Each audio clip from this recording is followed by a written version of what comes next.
Number 17, Malakath. Now it may be surprising for some that Malakath is last on this list. Despite his imposing physique and propensity for fighting, the Prince of the Ostracized is probably the weakest and least respected Daedric prince, at least amongst the princes themselves. This is due to his young age, as unlike the other princes, Malakath came into being in the middle of the Mytheric era as a result of the battle between Boethia and the Aldmer Trinimac, Malakath being created from the defeated Trinimac's body. Number 16, Nymeria. Nymeria is something of an enigma when placing her in this list.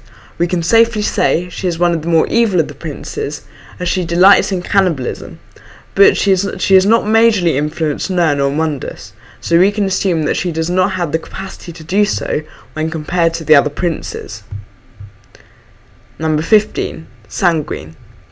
Sanguine inherits this place on this list almost by default, as he has older and more respected origins than Malakath and is slightly more influential in Tamriel lore than Nymeria.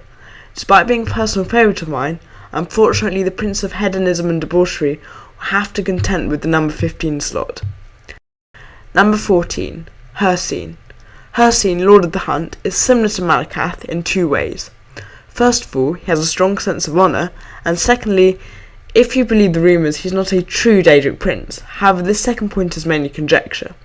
While he is the origin of lycanthropy, he does not appear in any Tamriel lore prior to the Mytheric era, thus leading me and several others to believe that he, in fact, came into being in a similar way to Malakath and at a similar time.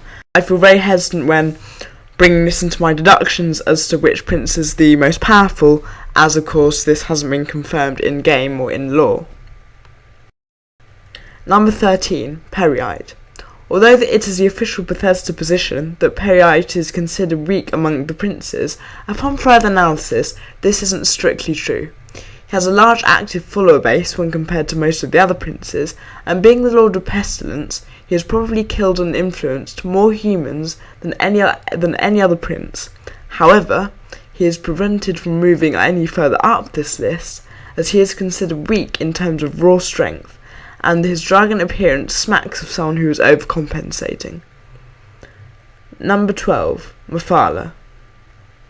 The spider goddess is surprisingly low on this list for many people, so I'd like to point out that the princes from this point and above are not weak per se, and the lines of distinction between them in terms of power are very fine.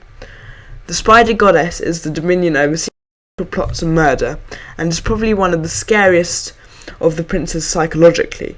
Along with Azura and Boethia, Mephala created the Dunmer and gave them specific attributes, Mephala's contribution being stealth. Number 11, Boethia. Boethia played a role in the creation of the Dunmer, telling the Aldmer prophet Veloth to break away from the Aldmer in the Mytheric era, so she essentially began the entire process of the Dunmer becoming what they are today. Number 10, Hermaeus Mora. Hermaeus Mora is the keeper of all knowledge, both helpful and destructive, Apocrypha being a huge library, which really sounds like my cup of tea. Being the hold of something as general as knowledge transcends Hermaeus Mora over many other princes, as he has therefore very indirectly shaped Tamriel over the course of its history, and been responsible for its advancements as well as many of its major human crises. Number 9, Mehrunes Dagon. Considering how Dagon effectively kick-started the Oblivion Crisis and devoured the entire city of Mournhold before he was stopped by the tribunals, why then is he so far down on this list if he has played such an important part in Tamriel's history? It is because he has made so many attempts at world domination and failed every time. This leads me to believe that while he is by far and away the most ambitious and power-hungry prince, he is not the most powerful, and his defeats often arriving at the hands of a mortal, beings who by right should be below him, are embarrassing to say the least. Number 8, Sheogorath.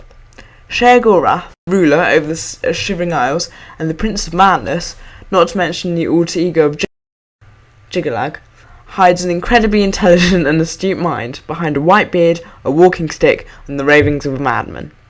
He is the political animal of the Daedric princes, and always has a fascinating insight into who's hot and who's not, and who's out of favour with who, etc.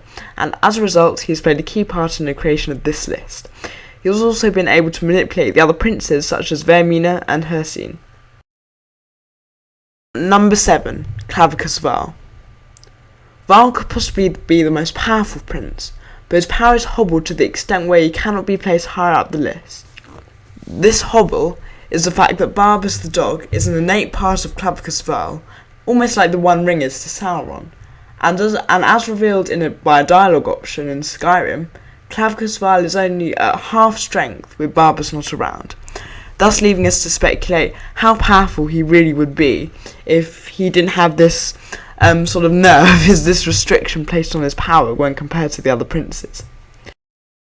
Number 6. Molag Bal. Molag Bal is the prince of domination over mortals and is the creator of vampirism. Being the prince of enslavement, his main goal is to merge Nirn with his realm of Coldharbour. The best reference point we have as to his power is his close defeat after the titanic battle with Meridia in the Battle of Coldharbour. Number 5. Azura. Azura is placed much higher on this list than the other reclamations, as she created the Khajiit in addition to the Dunmer, giving them the attributes of beauty, speed, stealth, traversal, and deception. While she is very powerful, the examples of her directly intervening in mortal affairs are very limited. Number 4. Meridia. Meridia is the Prince of Life, and as a result despises necromancers and the undead. She is one of the few truly benevolent princes, and was in fact an agent in one sense, having contributed to the creation of Nirn. As previously stated, the main reference point for her on this list is when she defeated Molag Bal in the Battle of Coldharbour. Number 3. Vermina. Vermina is the Prince of Nightmares, and she is so high up in this list as she is one of the only princes who can be contacted accidentally by any mortal at any time when they're having a nightmare, and as such has great influence over the mortals of Nirn. She is also intrinsically connected with the creation and use of magic on Nirn, and it is this which gives her such influence and power over the mortal races and Daedra alike. Number 2. Nocturnal.